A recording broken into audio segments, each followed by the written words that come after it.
You said that a harmless man is not a good man. A good man is a very dangerous man who has that under voluntary control. How should people become more dangerous? Becoming more articulate is definitely, I would say, that's the primary array of weapons. So, I mean, physical prowess is something, and it's not nothing, that physical confidence that comes along with that as well. But the same thing replicated at the level of the ability to communicate and to think, that's way broader field of battle and opportunity. You want to take your rightful place in the kingdom? It's like, get your tongue straight, man. Get it under control in the highest possible sense. There's nothing that makes you more formidable than verbal competence, than being able to articulate, be able to think, to marshal your arguments, right? It's a battlefield metaphor. Get everything in order, all your information straight, to marshal your forces.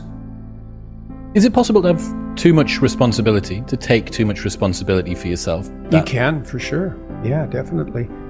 Dostoevsky said that every man was responsible for everything he did and for everything that everyone else does, which is kind of an insane statement, but also somewhat, it's true in a certain sense. You do have an indefinite responsibility, and you do have an indefinite capacity to bear that responsibility, but that doesn't mean it can't be crushing. And then I would say the antidote to that is that you're not in this alone. As your responsibilities mount and your opportunities increase, you have to delegate more and more. It's important that you do everything you can, but there's enough for everyone to do. And so you might say, well, the heroic path is one that leads to universal redemption, and that's true. And you might say, well, that's all on you. It's like, it is in a sense, but then the problem that you just described, it can be unsustainable, right? You can torture yourself for not doing it well enough. And it is up to you, but it's not up to you alone. It's not up to you alone. So you delegate, and you help build people around you so that they're all working in the same direction. It's an effort multiplier in any case. And you make sure that they get credit. Credit's good enough. It's not exactly right. The rewards are in accordance with their efforts, and you can distribute that. If you can routinize something and parse it off to someone else, say, here's a little kingdom for you, and it doesn't have to be little, and it's something that can grow, but here's a kingdom for you, well, then you can go off and do the next thing you need to do, which is extremely important. And you might think there's a kingdom, and then it's broken into little kingdoms, and so the farther you are down the hierarchy, the smaller the kingdom you get. But that's only true if you think the world's a zero-sum game, because you could also think of it as a place of indefinite number of the largest kingdoms possible. And I think, why do we think this is exhaustible in some sense, what we're doing? It doesn't look exhaustible. That's the limits to growth mentality. It's like, economists don't believe in that, because they think, well, no, we can just get more efficient, which we certainly are. We're way more efficient than we once were. And those gains in efficiency, when they're not being interfered with, are increasing at more than an arithmetic rate. Why do you think people have a tendency toward that zero-sum mentality? Yeah, well, I mean, there are elements of life that have a zero-sum element. I mean, if you're competing with another man, for example, to marry a particular woman, that's a zero-sum game if you only think of the game as including you two and that woman. So you can set up circumstances that are zero-sum. But to take that metaphor of zero-sum game, where there has to be winners and losers because there's a finite number of resources, is to assume that the rules of that game are the rules that govern the set of all games.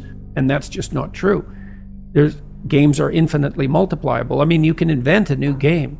People do that all the time. The man who invented Catan, which is a game I really like to play, it's a very popular board game. That didn't exist until he invented it. Now, thousands and thousands of people play it, and he made a fortune from it. It's like, that game never existed. So there doesn't seem to be any limit to the number of games we can invent. And it's a complicated problem because we are on a single planet, and some resources are more zero-sum than others, but we haven't really run into any actual zero-sum limits in terms of our, the probability of us living an abundant life on the planet. We've stewarded some resources very stupidly. We've done a very bad job of managing oceanic production, for example. We have to be smart about our resources, but that doesn't mean there's zero sum. And certainly doesn't mean the world is a zero-sum game. And that's a Malthusian idea, that population will grow till it consumes all available resources and precipitously collapse. And then why do we think apocalyptically? It's, because things do come to sudden ends. People die, people get fatal illnesses, like the world you so carefully constructed can be blown apart at any moment by a random occurrence, genetic mutation that causes the cancer that kills you. Life has a fundamentally apocalyptic aspect. And we do understand that because we're self-conscious, and then it's very difficult not to apply that kind of apocalyptic reasoning to things as such. The world's going to burn up. The climate's too hot. What about runaway positive feedback loops? Because that's what the climate types are afraid of. It's like, hey, they happen. How do we bind our apocalyptic thinking? That's a good question, man. That's a good question. We do that with the truth. That's how we do it. Through dialogue, through investigation, through exploration, through discipline, all of that. The Logos is the antidote to the apocalypse. And so what does that mean? Well, love and truth is the antidote to the apocalypse. Not the planet has too many people on it. Truth in the service of love. Mm-hmm. What do you mean by that? Well, it's a hierarchy of virtue, I would say. There's an old idea that God is the sum of all that's good.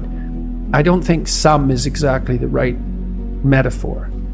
It's more like, imagine there are eternal verities: truth, beauty, justice, love, courage, fortitude, compassion. Think of all those things as virtues. So virtue is what all virtues have in common. That's the relationship of God to the good. Well, you may think, how would that manifest itself in your life? Well, that might be pursuit of the good. And that's the pursuit of the good that unites all proximal goods. Well, what is that exactly? Well, it's something like belief that it would be for the best that all things flourish to the degree that that's possible. When I was a clinician, I thought of that as the good in me serving the best in my clients. And I think the desire for that to happen, that's love. So that's the desire for, you say, well, you take a human, bent, broken, miserable, malevolent, hurt, corrupt, weak, frustrating, disappointing, all of those things that we can lay on ourselves because of our inadequacies. It's like, it's easy to dismiss that. And part of that dismissal is what drives the notion that the planet has too many people on it and that we're a cancer on the face of the earth. It's like, it's not easy to love that. But what do you want? You want the broken people to rise up out of their brokenness rather than despise them for it. And then you orient yourself towards that and try to pull that out of people and yourself. Keep facing challenges voluntarily. Pay attention at a rate that works for you. Develop your competence. That actually stabilizes the environment around you, so it actually is less predictable and less threatening. Plus, you accrue that evidence, and you get the social support for doing so. That's your best pathway forward.